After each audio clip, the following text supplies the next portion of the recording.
завират тук. Между другото, това един месец е много интересно. 5 села, 5 одера. Одери, които се приравняват с параклиси, разбирате? 5 параклиси. 5 села, 5 аяри.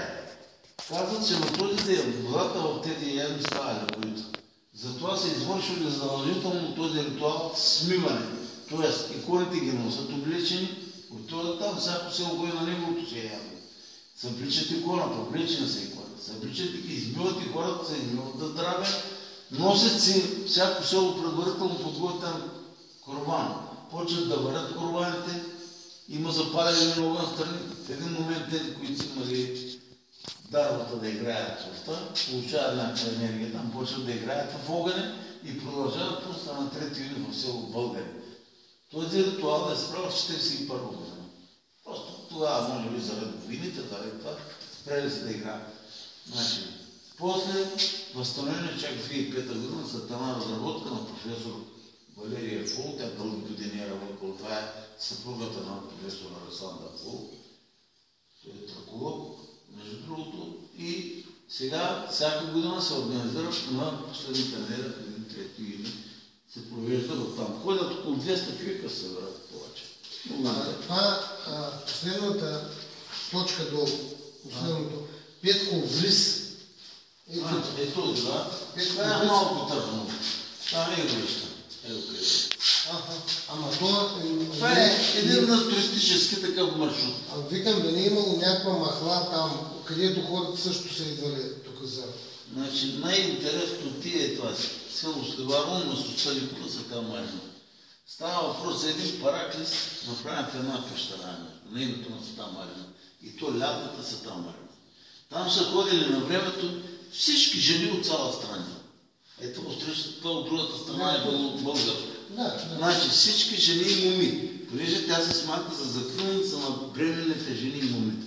И там всяко е ходило с предварително подготвени дарове, отивала на иконата на Света Марина. Както казвам, вътре в една пещера е параклис.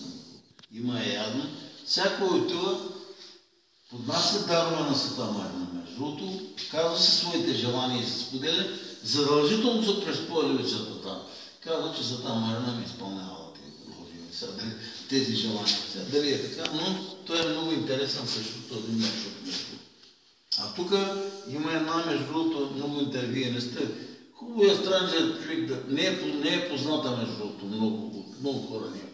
Това е, между другото, единственото находище на синя война в България, много такива места има. Там, между другото, се намира и най-високия върх в българска страна. Голямо градище, 710 метра, защото по принцип не знам дали знаете, страни по-голямата част са в Турция.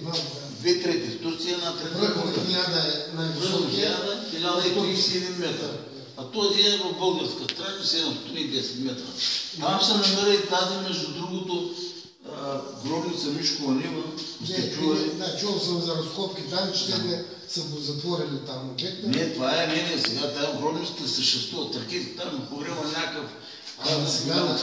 Има една пещера, където казва, че е погреба на египетската богиня Баскет. Там затвориха нещата. Значи тази е дъщерята на бога на слънцето Ра на Египет. Дъщеря му казва, че е много красива, обаче много зла е. Викали са и черната котка, между другото. И там нали се появявало някакво сияние там? Между другото, по времето на Людмила Живкова, точно 1981 година, те изпрати някакви специалисти. При мен са попаднали някакви документи, някакви арабин ги е занесъл на коша. Да се показвам, между другото, къде е погреба на тежа. Тя казва, че е родена в този район е родена, когато траките са населявали тук Странджи, тя е родена там в този район и е пожелала да бъде погребана след смъртта и там. И казва, че в специален златен ковчег е закарана там, погребана е в пещерата и този пергамент попада при Людмила Живкова. Тя праща на колко 5-6 човека, много тайна. Никой не е знае в района тук. И той копае гърмет в самата пещера и изнася ли за какво са носи, накрая взриви пещерата и край. Сега не може да се влезе.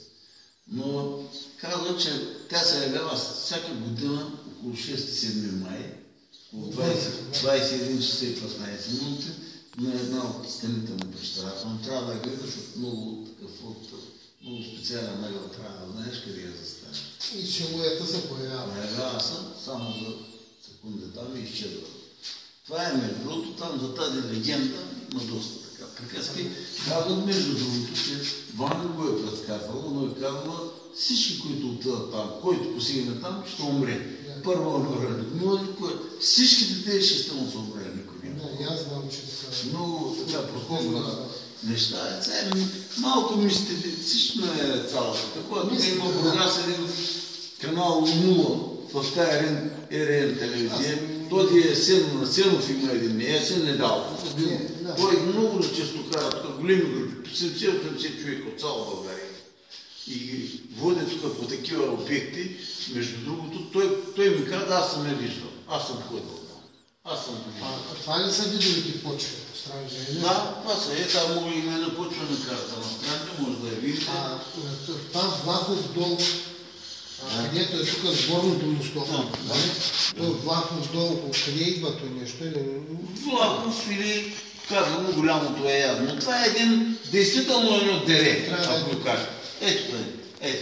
Едно дере е между другото. Тук идва отгоре някъде от към границата.